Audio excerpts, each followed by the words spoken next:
Bonjour mon petit chiffre de Amber here, and happy May 1st. Welcome to May. Welcome to Asian Pacific American Heritage Month. Welcome to the Asian Readathon. This is my second year participating. It's also the second year of the Asian Readathon. I recently uploaded my TBR for what I'll be reading this month, so if you haven't watched that yet, please go do so and then come back here. It's kind of strange talking to the camera like in a vlog format, because for the past 2 months, past 2 months, I've done my read with me vlogs in a very more relaxed, aesthetic way. So I don't know what's going to come out of May, but I figured since I'm doing a readathon, I would actually try to talk more to the camera. Anyway, if you're wondering why I seem all jumbled and all over the place, I'm not feeling really great. The past 2 nights have been a struggle. Also probably why I look so tragic right now, but I just did my skincare, so she's glowing. Anyway, I'm about to start reading. It's 2:03 in the afternoon, so I'm running a teensy bit behind my ideal schedule. But anyway, I'm starting the Asian Readathon with Little Fires Everywhere by Celeste Ng. If you watched my TBR, you know I want to read this one first because I've already started watching the show. So I want to read the book before I get to the ending on the show, so I won't spoil the book for too much for myself, since this is sort of like, isn't this a thriller? And you never want to really know what's happening in these types of books. Okay.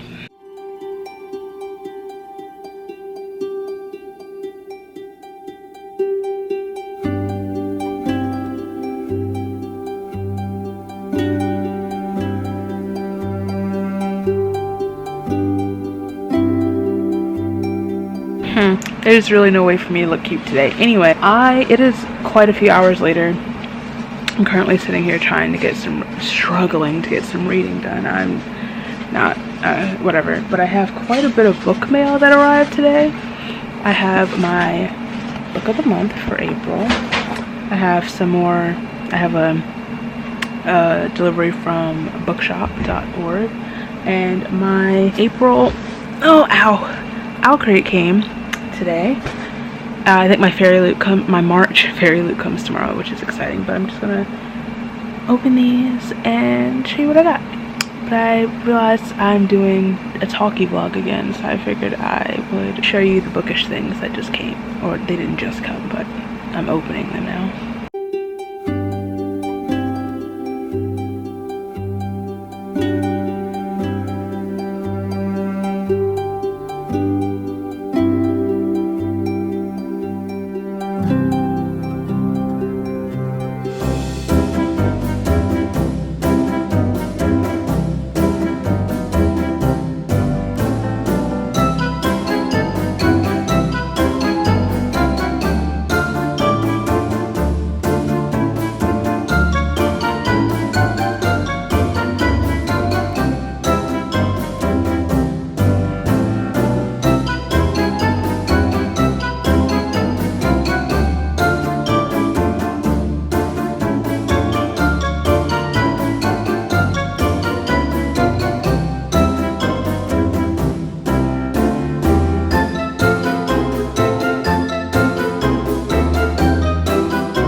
Good evening, good night. It is May 4th. Well, it's 12:41 in the morning, so now it's May 5th.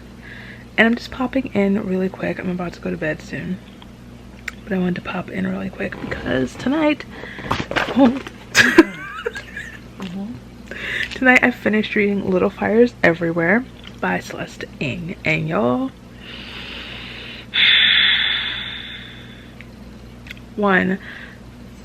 everyone in the Richardson family except Izzy can catch these hands. She is the only person in this family that deserves rights. This story was something else. It's not there are a lot of turns and plot lines that I didn't expect. Also, Moody, how dare you. I really enjoyed this book, and I am very excited now to go on to finish watching the show. I'm not gonna wait for the watch along to watch it, because that's like waiting almost 2 weeks to watch it. And no, I'm gonna, like I mentioned before, I think I mentioned it here, I don't know, I'm already about 2 episodes in to the show. I started watching it a couple weeks ago, before I knew that this was one of the challenges. The read along and the watch along were being tied in to Asian readathon, so I put off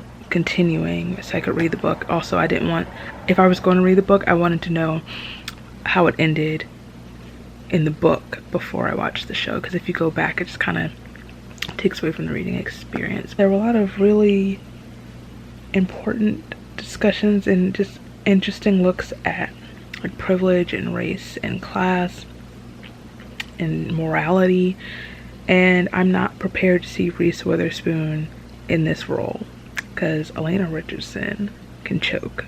So now tomorrow I plan on moving on to Soul of the Sword by Julie Kagawa, which I am reading for the prompt of read a book recommended by an Asian. I'm really excited to finally start this book. I love the first one, and I have been itching to move on.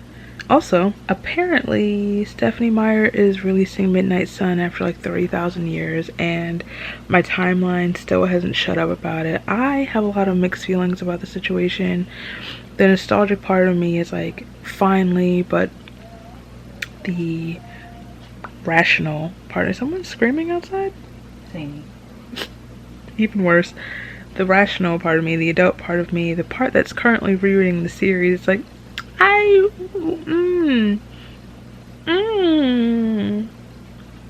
oh, do we need it? Do we need it? I don't know if I don't think I need it. Am I going to read it? Probably. One,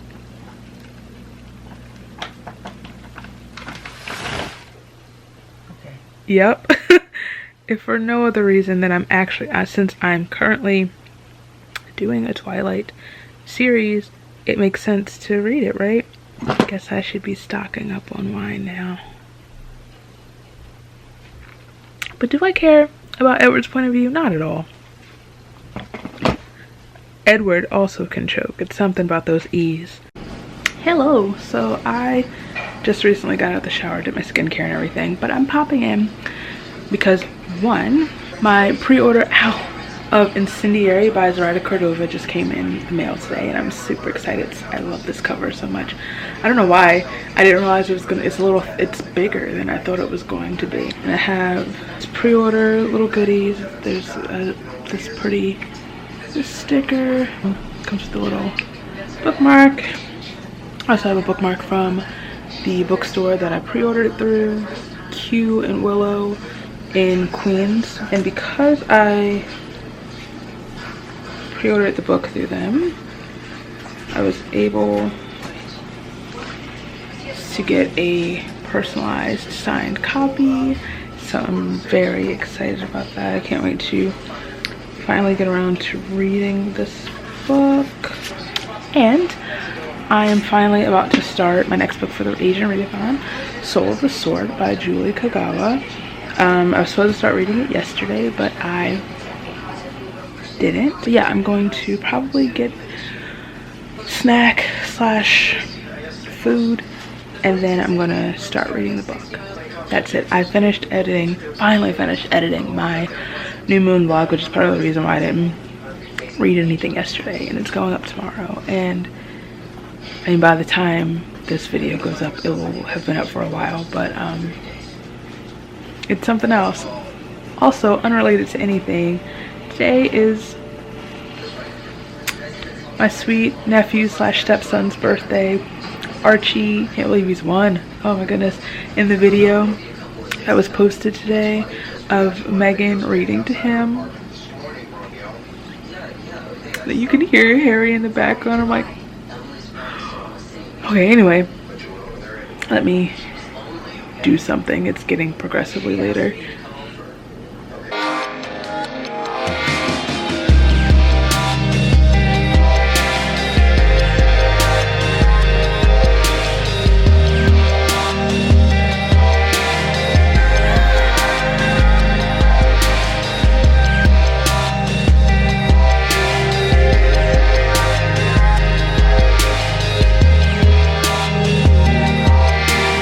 Focused? Am I focused?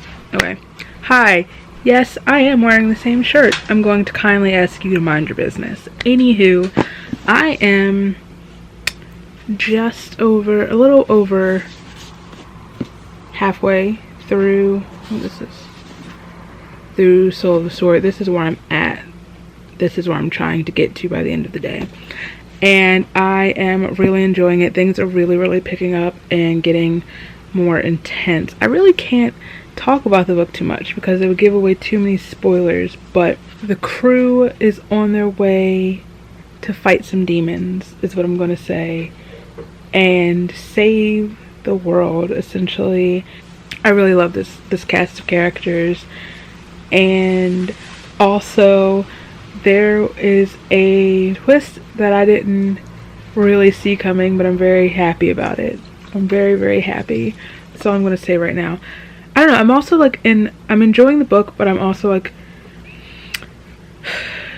in a weird place that I guess I haven't really talked about it because this is the first like talky vlog that I've done in 2 months, where I was like starting to get into sort of a slump where I am enjoying the book, but it's almost like I'm having trouble staying connected to it, or like getting overly invested.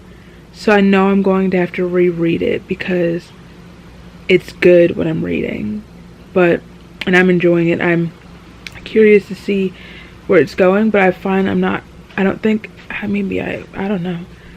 don't feel like I'm as invested as I was reading the first book, and I feel like I'm pushing myself to get through it because I want to, you know, complete the readathon. None of that made sense. All of that was pointless. I'm probably going to finish this book tomorrow, but I feel like I'm not popping in as much because I don't know how to do these vlogs anymore.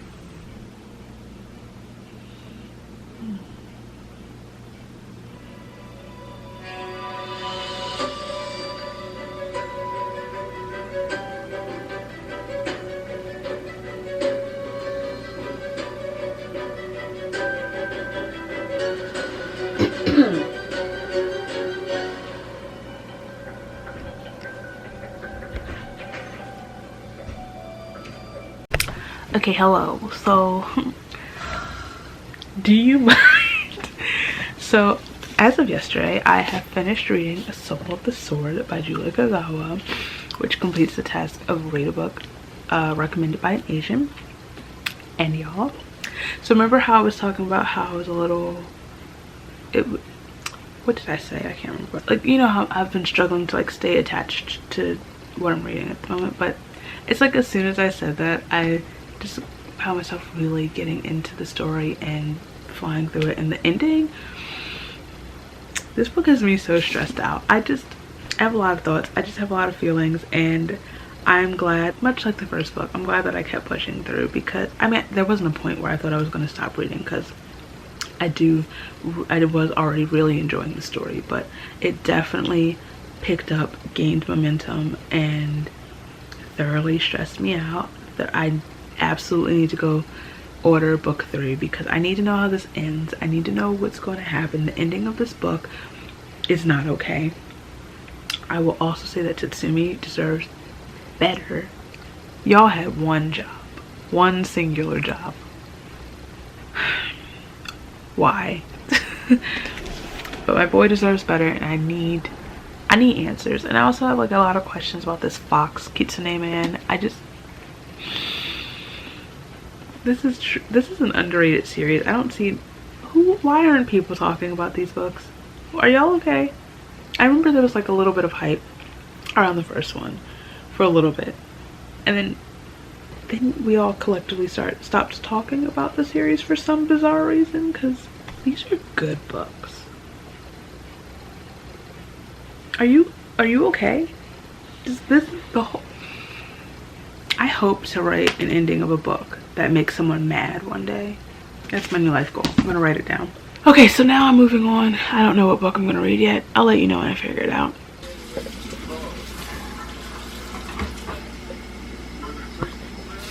Excuse me? What? It like put the flame out. That was so weird.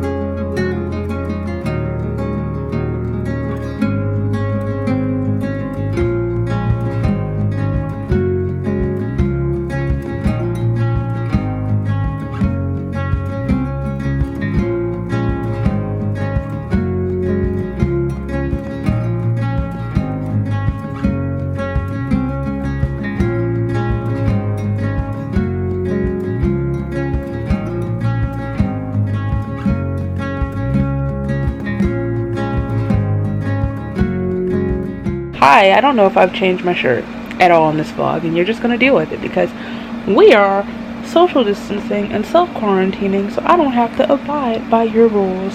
Anywho, I am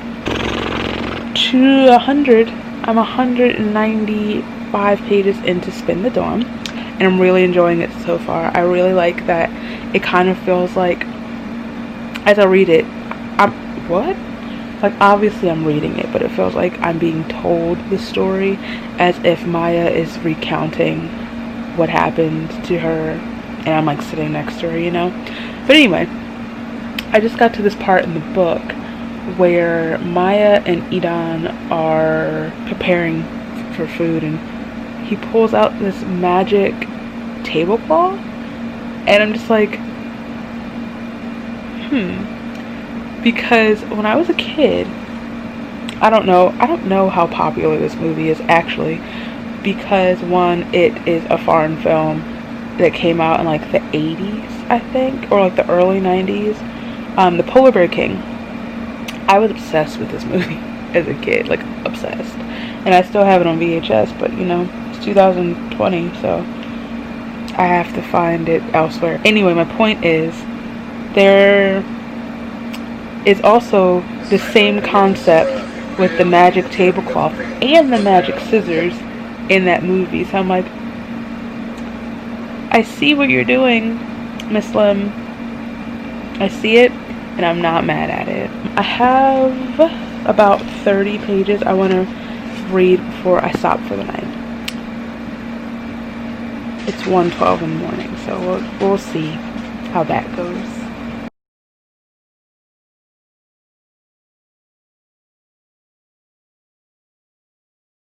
Amber, do you ever wear actual clothes? Mind your business. It is 11:50, and in 10 minutes, today is still May 18th. In 10 minutes, one, it is the Ballad of Songbirds and Snakes launch day.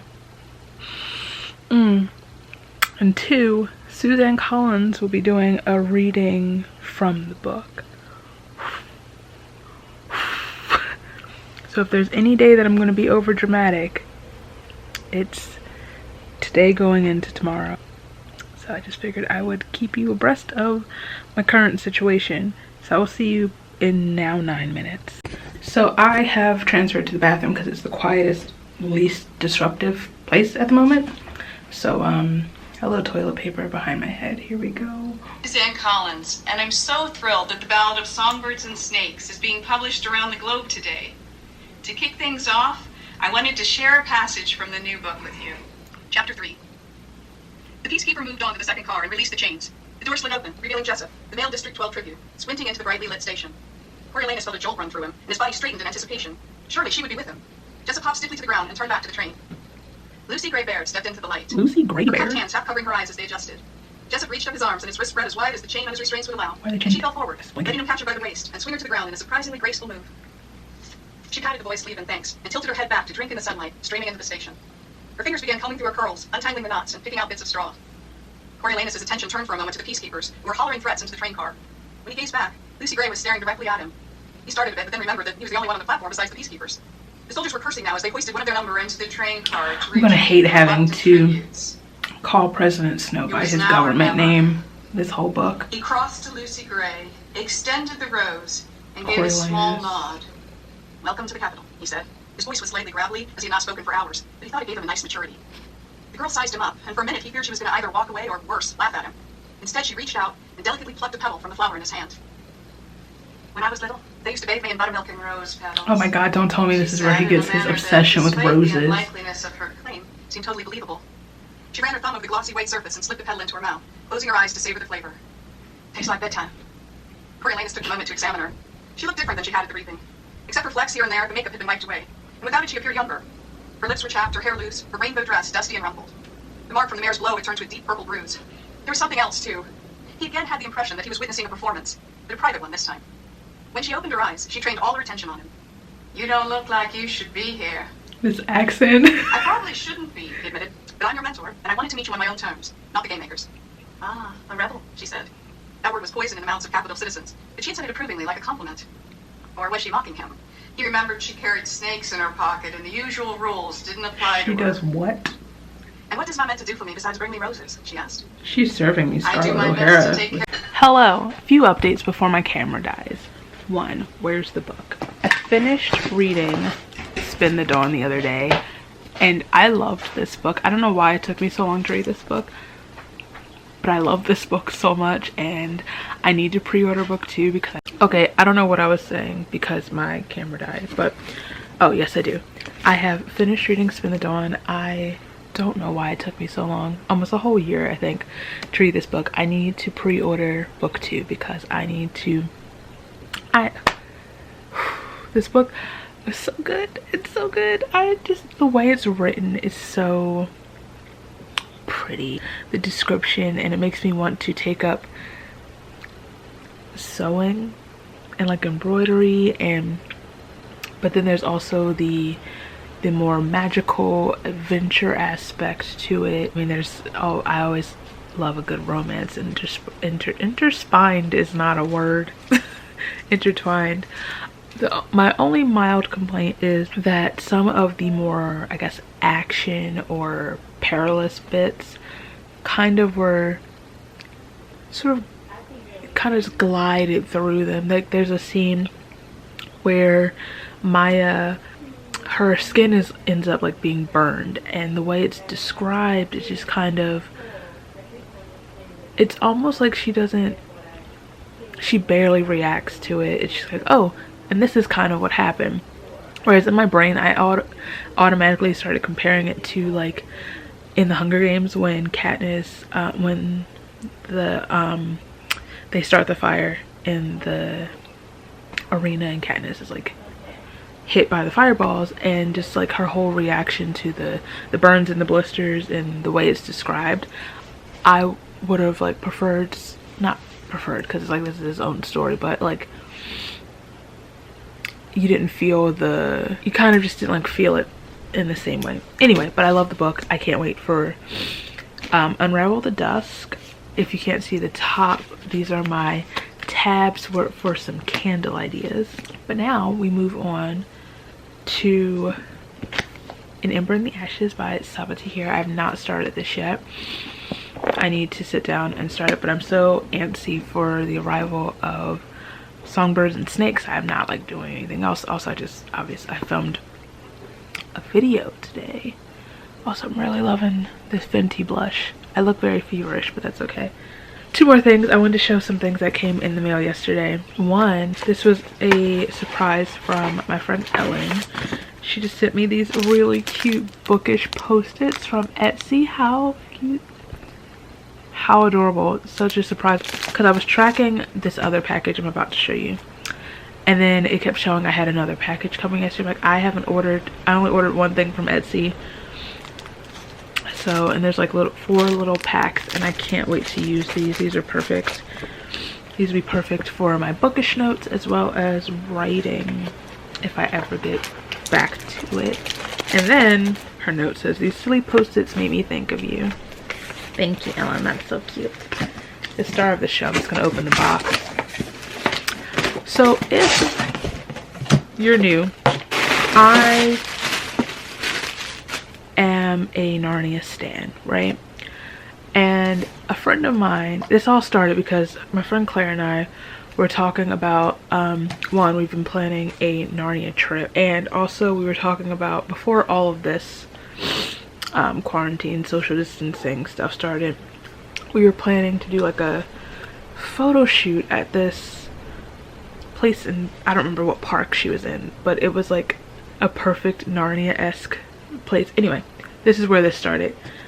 I was planning my look, and if you're new, you wouldn't have heard what I've talked about it before, how Claire and I have always referred to each other as Ed and Pete, Edmund and Peter. I'm Edmund. So therefore I found myself it's not a replica, but it's a very similar, as similar as I think I can get, crown to King Edmund the Just. So between the photo shoot and I would absolutely take it, I'm just gonna with me. I think it's so cute, and also it'd be great for Bookstagram photos and whatnot, prop for Bookstagram just to wear, because you should see me in a crown. So I just wanted to show that. That's so cute. And I'm also planning the ultimate Insta photo shoot in the meantime, since it's just me hanging out by myself. Ow. Okay, so that's all I want to talk about for now. Next time you see me, I'll probably be crying about because the book will be in my hands. I'm waiting for the delivery truck to come. Please, I want to take off these lashes.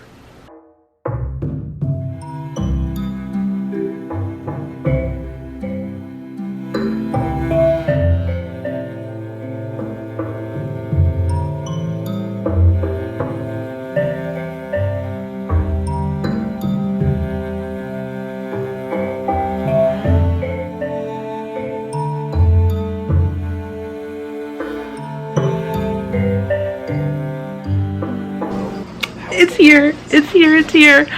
Ooh, this has been wiped down. Just realized how close I put it to my face, but it's here. Okay. Please hold, I have to open it.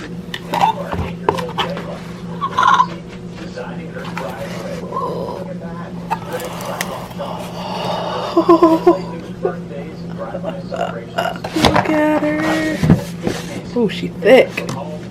Look at this.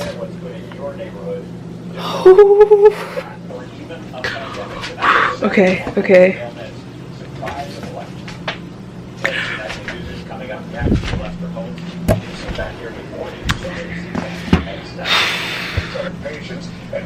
I still don't love this cover, but just having this in my hand, that's pretty. Oh my goodness. It's the same like structure of the books. I'm having a lot of feelings. I'm feeling a lot of feelings.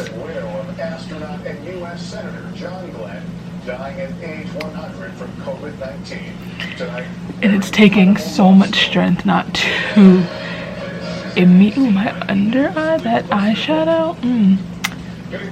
I've been waiting all day for this book, but it's taking everything in me not to immediately start reading this book.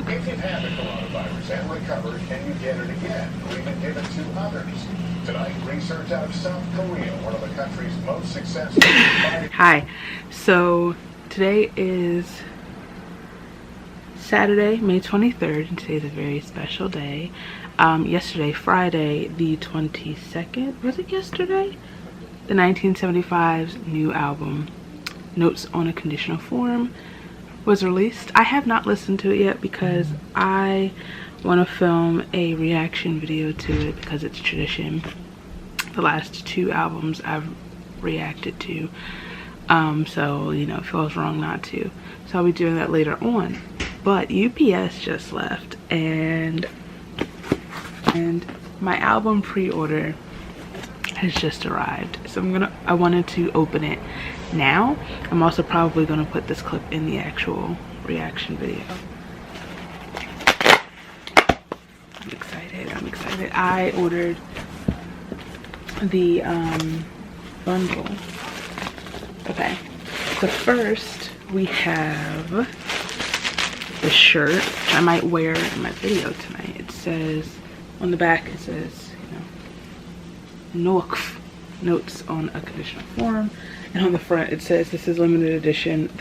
This is a limited edition, the 1975 shirt. This is thick. It's very heavy. Like, it's good material. I got it oversized for me because that's my vibe right now. I like wearing oversized shirts as dresses. So next we have the CD. Oh, this is so cool. I know all the packaging is supposed to be super sustainable. So the packaging of the CD is made in the Czech Republic. Hey Maggie, is cardboard. Manufactured using 100% recycled card. This wrap is recyclable. That's amazing. And also we have the cassette, and last but not least we have the vinyl in this little bag that it's in. It's not a bag, I guess they call it a bag. Is both recycled and recyclable. And there are my boys on the back, and I'm just really excited because I want to show off the fact that the vinyl's so pretty. Look at this. Oh my, oh.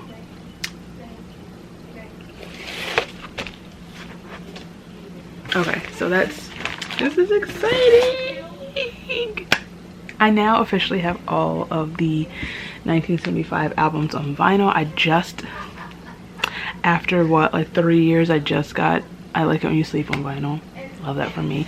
All I have left is to get the EPs, so that's my next project.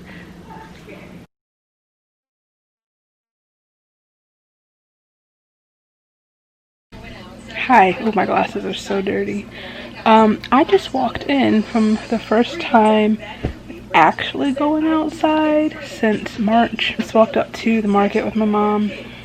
I went to a Wawa for the first time since maybe the end of February. I could cry. She finally returned home, and let me say, it was something else. People are stupid, but it was nice to be outside, I guess. Was it? I don't know. There's pain radiating from the bottom of my spine to my toes, so I don't know. What's that for? I don't know. I just wanted to post that. I didn't film any of it, but here are some pictures from my adventure.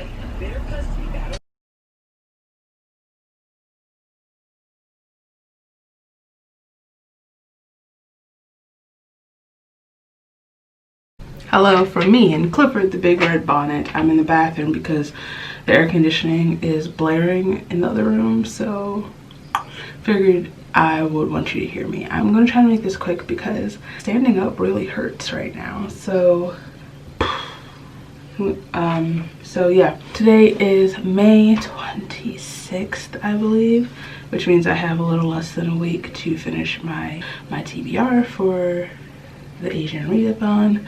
That being said, I'm pretty sure I never mentioned, that was my shoe, by the way, that I finished reading An Ember in the Ashes the other day. And when I started this, or when I did my TBR video or whatever, I was saying, I know I'm like the last person on earth to read this book to start the series. I am so late to this party, y'all, but I'm so glad that I arrived. I spent so much of this book completely like, okay, what's going on?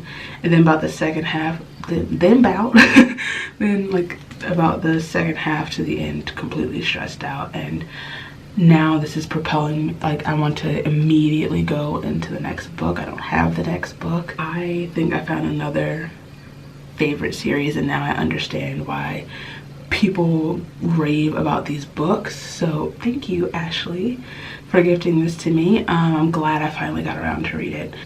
So now I'm currently choosing between my last two books on my TBR, and the way I planned this, I planned it so that whichever book I don't finish, or both books can carry over to Pride Month reads. So I'm right now deciding if I want to start like a love song, like a love story by Abdi Nazemian, or Girls of Storm and Shadow by Natasha Nian. I'm not sure. This one is shorter. This one, actually, I don't know if you look at the size comparison, but this one's like 300 and something pages, and this is 400 and something pages. So